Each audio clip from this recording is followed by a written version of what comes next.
चलो देखो बेटा, जिमें अपने पहला ये टॉपिक आता है कंटीन्यूटी। अपन आ फंक्शन दिता होया, अपन इन्हें चैक करने कह रहे कि ये फंक्शन कंटीन्यूअस है या नहीं है। अपने सब तो पहला जो भी कंटीन्यूटी चैक करनी है, जोड़ा यदा ब्रेकिंग पॉइंट है, जिमें ब्रेक किस ते होया, 2 ते ब्रेक होया, अपन ने 2 ते कंटीन्यूटी चैक करनी है। हुण आपां किहड़े पॉइंट ते चैक करनी है, 2 ते चैक करना है कि फंक्शन कंटीन्यूअस है कि नहीं है। बस जे एक क्वेश्चन क्लीयर हो जाए, सारे इक्को जैसे ने।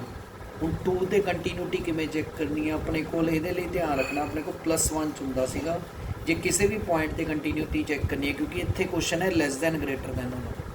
जे कदे भी लैस दैन ग्रेटर दैन वाला क्वेश्चन होवे, आपां पहलां इहदी लैफ्ट लिमिट कढदे हुंदे आ। मतलब कि आपां पहलां 2 नैगेटिव ते चैक करांगे कि इहदी लिमिट कितनी आंदी है, फिर आपां 2 पॉजिटिव कढांगे, 2 पॉजिटिव ते चैक करांगे कि इहदी लिमिट कितनी आंदी है, फिर आपां f(2) कढांगे। जे तीनों आपस इक्वल ने तो आप कहांगे फंक्शन कंटीन्यूअस है। इत्थे ध्यान रखना 2 नैगेटिव पाना है 2 के उपर पावर च, ना कि -2 पा दें। यदा की मतलब है, देखो पहले ये कढ़ते हैं आप 2 नैगेटिव मीनस 2 नैगेटिव का मतलब है 2 तो थोड़ा जहा छोटा है। 2 नैगेटिव मतलब 2 तो छोटा है। जे 2 तो छोटा है तो फंक्शन की वैल्यू कितनी है देखना। हाँ देखो 2 तो छोटा है, 2 के छोटे के फंक्शन की वैल्यू कितनी है 2x + 3। देखो ये क्लीयर है कोई नहीं। एवं ही आप जिमें इतने देखिए 2 तो बड़ा है, 2 पॉजिटिव मतलब 2 तो बड़ा है, तो फंक्शन की वैल्यू कितनी है 2 तो बड़े लिए कितनी है 2x - 3। हूँ पहला यदा मतलब कि f(2) जो कहता x2 है, x की वैल्यू एग्जैक्टली 2 है, तो फंक्शन की वैल्यू कितनी है। देखो इतने x = 2 है, आ इक्वलिटी x ਨੂੰ 2 इतने पुट कर दो। देखो 2 पुट करा, इतों का आंसर आ जाऊगा 7। हूँ आ कि निकलना है +1 च रूल सीगा, जे दे डिनोमीनेटर च कुछ नहीं है, ये देखो डिनोमीनेटर च कुछ नहीं है। जे डिनोमीनेटर च कुछ नहीं है, सीधा x ਨੂੰ इतने 2 पुट कर दो, आंसर यदा कोई रोल नहीं।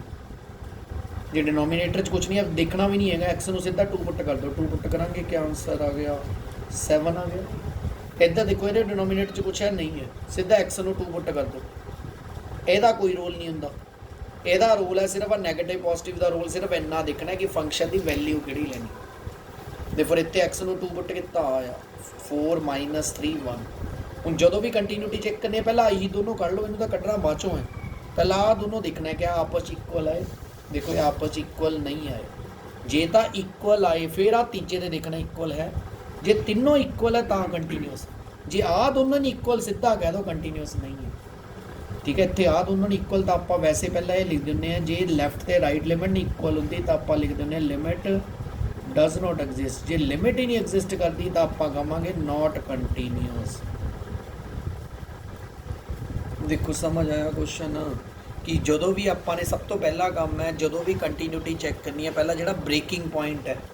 उत्ते कंटीन्यूटी चेक करनी है। तो ब्रेकिंग पॉइंट कि 2 ते, क्योंकि ये लैस दैन ग्रेटर दैन का क्वेश्चन अपने को जिन्ने भी क्वेश्चन है सारे ये ने, एक अद्धा क्वेश्चन छड्ड के जिते भी लैस दैन ग्रेटर दैन का क्वेश्चन है, पहला अपने लैफ्ट लिमिट कढ़नी है। लैफ्ट लिमिट मतलब यदि पावर च नैगेटिव पाना है, अगे ना नैगेटिव पा दियो। लैफ्ट लिमिट कढ़नी है, फिर राइट लिमिट, पहला आही दोनों कढ़निया तो बाद की गल है। लैफ्ट लिमिट किमें कढ़नी है 2 नैगेटिव मतलब 2 तो छोटे लिए, आओ 2 तो छोटा फंक्शन की वैल्यू आ पई इतने, क्योंकि ये डिनोमीनेटर च कुछ नहीं है, x ਨੂੰ 2 सीधा पुट कर दो। इनू नहीं है ना हो 2 नैगेटिव का मतलब -2 पुट कर दो, 2 नैगेटिव का मतलब 2 ही है। फिर 2 पॉजिटिव 2 बड़े लिए वैल्यू आए, यदा भी डिनोमीनेटर च कुछ नहीं, x ਨੂੰ 2 पुट कर। फिर तीसरा आ पहला आइयो दोनों देखो, जो इक्वल नहीं है तो लिखो लिमिट डज नॉट एग्जिस्ट, जे लिमिट ही नहीं एग्जिस्ट करती नॉट करनी। जे मान लो आ दोनों निकले आते हैं इक्वल, फिर f(2) देखना क्या आ भी इन्ना ही आ रहा है। जे तीनों सेम ने तो आप कहेंगे कंटीन्यूअस। देखो एक क्वेश्चन हो देखो ज़्यादा क्लीयर होगा, जिमें मान लो आ क्वेश्चन है अपन कहता कंटीन्यूटी चेक करना है। देखो कि ब्रेकिंग पॉइंट है 1 ते अपने कंटीन्यूटी चेक करनी है। तो आप पहला क्योंकि ये लैस दैन ग्रेटर दैन वाला क्वेश्चन है, पहला 1 नैगेटिव ये कढ़नी है, फिर आप 1 पॉजिटिव कढ़ना है। पहला ही दोनों कढ़ते हैं, तीसरा तो बाद देखा। जे आ दोनों इक्वल होए तो तीजा देखना है, देखने भी नहीं लोग। देखो 1 नैगेटिव का की मतलब सी 1 तो छोटे लिए f(x) की वैल्यू आ पिया 1 तो छोटा, x 1 तो छोटा ना, यदी वैल्यू कितनी है x² + 1। तो देखो कह रहे डिनोमीनेटर च कुछ है कुछ नहीं है, तो सीधा x ਨੂੰ 1 पुट कर दो, -1 नहीं करना 1 कितना है 1 + 1 2 हो गया। फिर देखो 1 तो पॉजिटिव 1 पॉजिटिव मतलब 1 तो बड़े ਲਈ x प्लस 1 फिर x ਨੂੰ 1 ਪੁੱਟ ਕੀਤਾ 1 प्लस 1 आ गया 2 ਆ देखो दोनों सेम आ रहे ने ਤਾਂ ਇੱਥੇ ਨਹੀਂ ਕਹਿਣਾ ਕੰਟੀਨਿਊਸ ਹੈ ਜੀ फिर तीजा कढ़ना तीजा की कढ़ना f ऑफ 1 ਜਿਹੜੇ ਪੁਆਇੰਟ f ऑफ 1 ਉਹ ਦੇਖੋ ਕਿੰਨਾ ਹੈ ਜਦੋਂ x ਦੀ ਵੈਲਿਊ ਐਗਜ਼ੈਕਟਲੀ 1 ਹੈ x ਇਕੁਅਲ ਟੂ 1 ਆ ਪਿਆ ਇਕੁਅਲ ਟੂ ਦਾ ਸਾਈਨ x ਦੀ ਵੈਲਿਊ 1 ਇੱਥੇ ਪੁੱਟ ਕਰੋ ਕੀ ਆਨਸਰ ਹੈ देखो ए भी 2 तीनों सेम है तो आप कहेंगे एफ एक्स कंटीन्यूअस है किहड़े पॉइंट ते 1 पे देखो समझ आया जे मान लो आही दोनों ना इक्वल होंगे तो कहना सी लिमिट डज नॉट एग्जिस्ट जे आ दोनों इक्वल है ये ना इक्वल होंगे तो आप कहते नॉट कंटीन्यूअस कोई होर एग्जाम्पल हो जिमें आ है एच भी देखो ब्रेकिंग पॉइंट किहड़ा 2 तो आप पहला 2 पॉइंट के लिए आप क्योंकि लैस दैन ग्रेटर दैन का क्वेश्चन है पहला 2 नैगेटिव ते वैल्यू कढ़ांगे फिर 2 पॉजिटिव ते कढ़ांगे फिर एफ ऑफ 2 कैलकुलेट करांगे आ बाद चो देखांगे पहला आ दोनों देखांगे देखिए 2 तो छोटे लिए वैल्यू कितनी है 2 नैगेटिव मतलब 2 तो छोटा आ गया 2 तो छोटे लिए वैल्यू कितनी है एक्स स्क्वायर माइनस क्या डिनोमिनेटर कुछ है कुछ नहीं है तो एक्स ਨੂੰ 2 पुट करता 1 आ गया फिर 2 पॉजिटिव 2 तो बड़े लिए कितनी है 2 तो बड़े लिए आ गया क्या एरे डिनोमिनेटर कुछ है कुछ नहीं है 5 आ गया क्या दोनों इक्वल आए नहीं आए जी तो आप कहेंगे limit does not exist limit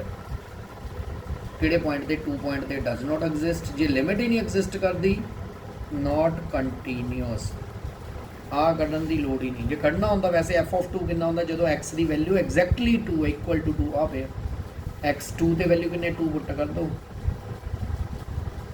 but आही दोनों इक्वल नहीं है कढ़न की लोड़ ही नहीं देखो पहली टाइप क्लीयर है जो लैस दैन ग्रेटर दैन का क्वेश्चन है तो किमें कंटीन्यूटी चैक करनी है ये नाल दे मेरी गल एन सी आर टी थोड़े 10 8-9 क्वेश्चन ये नाल दे सी वो बाद चो देखते हैं दूसरा देखो जे आ जाए लैस दैन का एक आ देखो ये नाल दा जे एवें क्वेश्चन आ जाए हुण इत्थे देखो ब्रेकिंग पॉइंट किहड़ा इत्थे देखो ब्रेक एक 0 ते भी ब्रेक है एक 1 ते भी ब्रेक है इत्थे 2 पॉइंटां ते कंटीन्यूटी चैक करनी है पहला 0 ते चैक करांगे फिर आप 1 ते क्योंकि 0 ते भी ब्रेक है 1 ते भी है हुण 0 ते ब्रेक है क्योंकि लैस दैन ग्रेटर दैन का क्वेश्चन है पहला 0 तो छोटे लई फिर 0 तो बड़े लई फिर एफ ऑफ 0 ये तीनों देखांगे इक्वल आंदा कि नहीं देखिए पहला 0 तो छोटे लिए वैल्यू कितनी है 0 नैगेटिव मतलब 0 तो छोटे लिए आ पे एक्स 0 तो छोटा कितनी वैल्यू है 2x क्या डिनोमिनेटर कुछ है कुछ नहीं एक्स में 0 पुट कर दो 0 आ गया फिर 0 तो बड़े लिए वैल्यू देखो कितनी है 0 पॉजिटिव मतलब 0 तो बड़ा 0 तो बड़े लिए वैल्यू कितनी है 0 तो ये भी डिनोमिनेटर कुछ नहीं है एक्स में 0 एक्स तो है ही नहीं इतने 0 ही आ जाना देखो सेम आ रहे हैं क्योंकि ये दोनों सेम हम आ भी कटांगे एफ ऑफ 0 कितना है वो देखो एक्स जो 0 आ पाया देखो इक्वल टू एक्स 0 की वैल्यू कितनी है 0 देखो तीनों सेम है तो कंटीन्यूअस किहड़े पॉइंट ते है 0 ते तो है हुण होर किहड़ा ब्रेकिंग पॉइंट एक तो 0 है एक 1 ते भी चेक करांगे देखो 1 ते भी उमें पहला 1 तो छोटे लिए कढ़ांगे फिर 1 तो बड़े लिए देखांगे फिर बाद चो सोचांगे कि एफ ऑफ 1 कढ़ना है कि नहीं आपां देखो 1 तो छोटे लिए वैल्यू कितनी है 1 तो छोटे लिए आ पे 1 तो छोटा वैल्यू कितनी है 0 तो 0 की लिमिट तो 0 ही आनी तो 1 तो बड़े लिए कितनी है 1 पॉजिटिव 1 तो बड़े लिए 4x एक्स नू 1 पुट करांगे कितना आंसर आ जू 4 क्या दोनों इक्वल आए ना तो आप की कहेंगे नॉट लिमिट ही नहीं एग्जिस्ट करती नॉट कंटीन्यूअस मतलब ये 0 पॉइंट से तो कंटीन्यूअस है 1 पॉइंट से कंटीन्यूअस नहीं बस